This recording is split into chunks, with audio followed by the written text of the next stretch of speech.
Hey, what's up, y'all? It's popping this dude. About to react to this video by Mr. Ballin. This is top 3 places you can't go and people who went anyways. This is part 2. I did the first one and people was dying or whatever because they were going places that they knew good and goddamn well they shouldn't be going, but they went anyway, and things did not work out in their favor. So we're gonna see more people who broke the rules and probably died. Let's watch.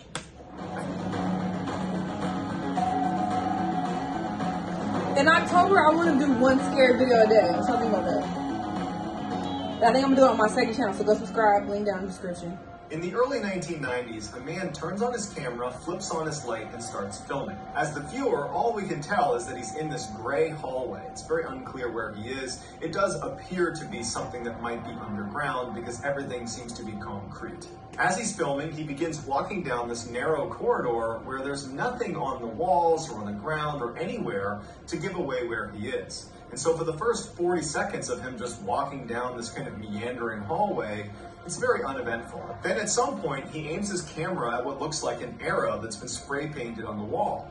He looks down at the ground and there's another arrow. He starts to follow the arrows and he's filming each one as he comes across them, as he goes farther and farther off of the main hallway. And at some point the arrows bring him to this room, which at first you can't tell what it is. But then as the camera focuses, you see that there is this massive pile of human remains, skeletal remains. The guy filming does not seem alarmed by what he's seeing. In fact, it seems like he came here knowing he might come across this room full of human remains. After staring at this room for a few moments, he doesn't go in, but instead turns and continues following these arrows and strange markings on the wall and the ground as it brings him farther and farther down this other corridor to more rooms with more skeletal remains. And at some point, he comes to a full stop and he's looking at one of these rooms and something spooks him. It's unclear what it is because to this point, he's been very nonchalant about this horrible thing he's looking at.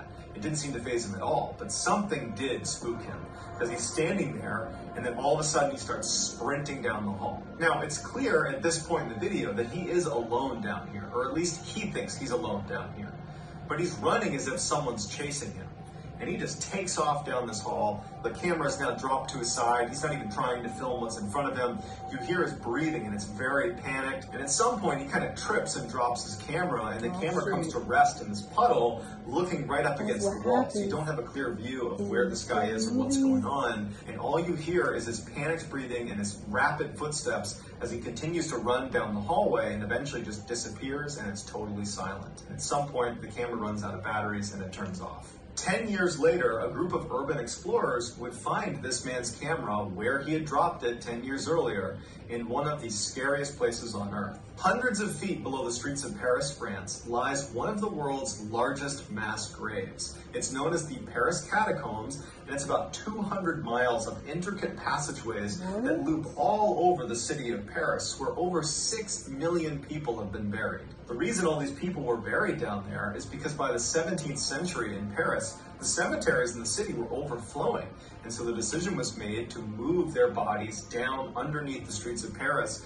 into these tunnels that were built in the 13th century for mining but had not been used in hundreds of years. And so they began packing in all these people to the tune of 6 million bodies before they ultimately stopped doing that. And they starting in the that. late 1800s, the catacombs became sort of a popular tourist destination, but only a tiny section of the catacombs was made open to the public, meaning there are literally hundreds of miles of passageways in the catacombs that are totally sealed off to the public.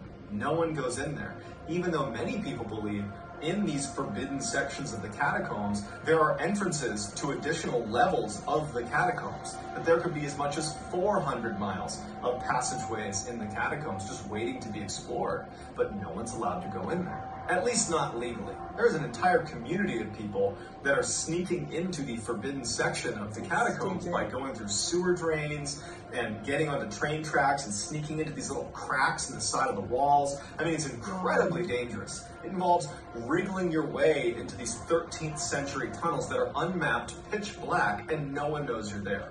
Not to mention, you're surrounded by literally millions of dead people. Once people started figuring out how to sneak into the forbidden section of the catacombs, there's been countless stories of these urban explorers sneaking in, getting lost, and never coming out again. Which is exactly what we think happened to the guy with the camera who saw the arrows and then ran away. His camera was located miles and miles into one of those forbidden sections. In 2014, Kenny Veach was an avid long-distance hiker that spent lots of his time hiking around the Mojave Desert in search of caves and abandoned mine shafts to go check out. Sometimes he'd bring his girlfriend with him, but most of the time he was on his own and he would stay out for a couple of days at a time. Kenny was constantly on YouTube watching hiking videos and anything to do with the Mojave Desert. And Kenny was a regular commenter on all of those types of videos. In June of 2014, Kenny must have watched this video called Son of an Area 51 Technician because he had left this comment where he was telling the community that had watched this video that he had had a very strange thing happen to him when he was out hiking near Area 51. For those that don't know what Area 51 is, it's a highly confidential United States Air Force installation that is frequently looped into alien conspiracy theories. Kenny goes on to describe this strange event, and he said he found this cave entrance on the side of this mountain that was shaped like an uppercase M. As Kenny walks up to enter this M-shaped cave, he said his body started to vibrate and it stopped him in his tracks. And he said he didn't know what it was, but as he walked closer and closer, his body just continued to vibrate to the point where he said he just had to turn around and leave, that he knew something was wrong with this cave and he could not go inside. And so he said he turned around and he left. His comment got a lot of traction on this video, and a lot of people jumped on and were like, well, I don't really believe you, one, but if that is true, you got to go back. You got to go back there and explore it. You got to document this. Fuck you. I don't believe you, but go back. You go back. Egging him on to go back and check it out. Kenny responded to his critics and said, I'm telling you the truth. I know what I saw. This cave was different. I go out in the desert all the time looking for caves, and I go in them. That's what I do. This one was different, and that's why I didn't go in. But people just kept egging him on to go back and check it out and to film it, show documentation of this thing. And so finally he agrees. A couple months later, Kenny goes back out to the Mojave Desert with his camera, and he films himself looking for the M cave, but he can't find it. So the video's kind of a bust. He still uploads it to YouTube, and he tells everyone that he's gonna go back out again.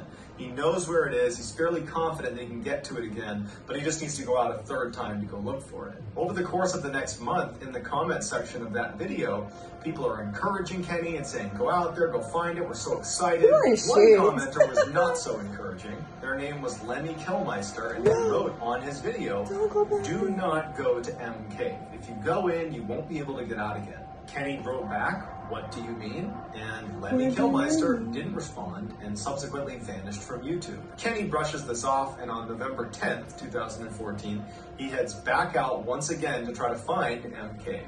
On November 14th, when he had not returned and his girlfriend had not heard from him and couldn't get in touch with him, she called the police. The police launched this massive search for Kenny. They knew roughly where he was going to be because he had documented it so aggressively on his YouTube channel.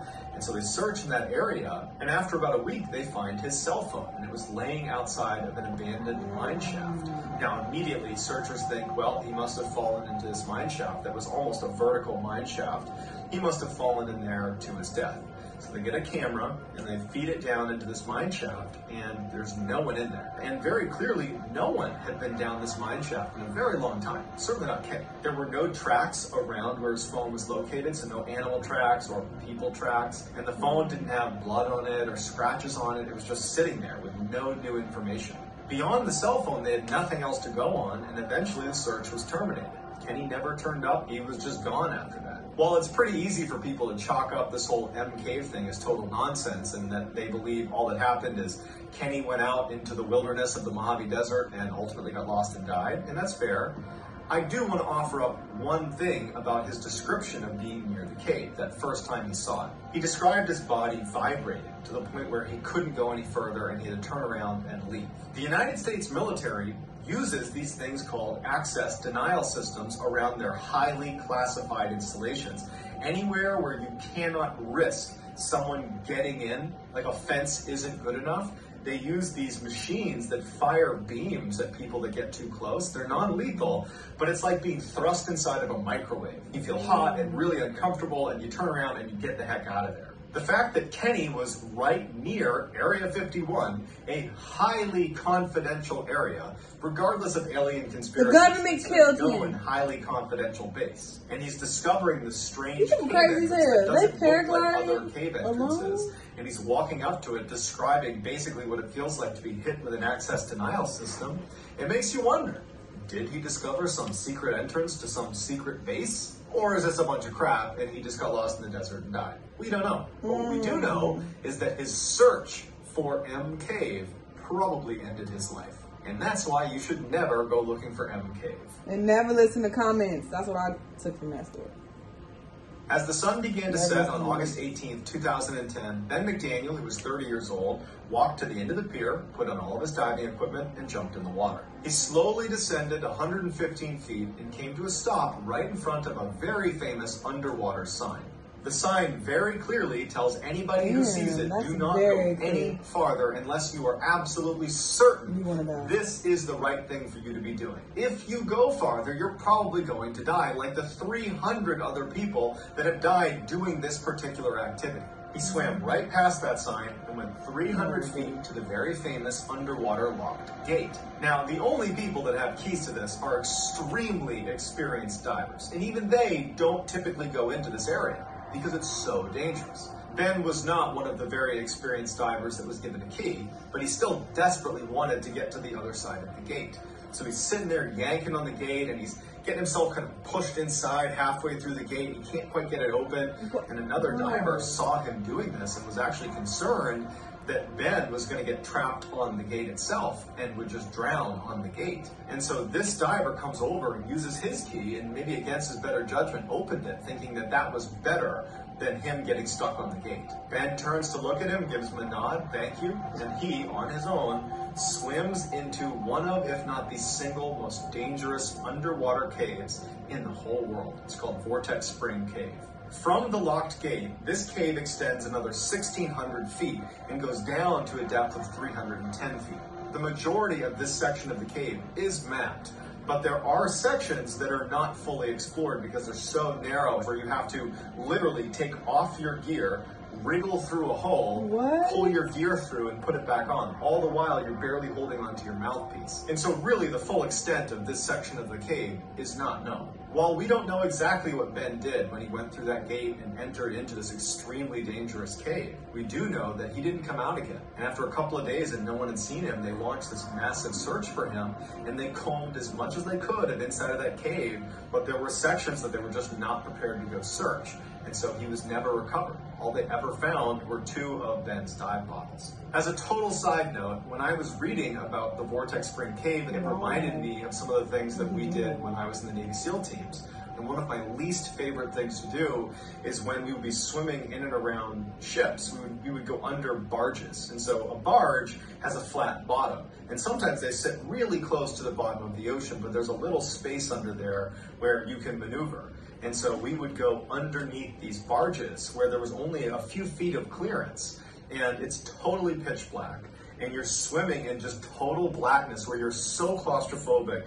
You're basically tight in this little space where you're just hoping that nothing causes this barge to sink on me. And by the time you get out the other side, it's like this huge sense of relief. And so that's why this is #1 on my list, because for me, the idea of being trapped in a little tiny alcove inside of an underwater cave where you can't get out, you're running out of air, it's pitch black. I mean, that is just the absolute worst way to go. That's gonna do it, guys. Let me know what the hell?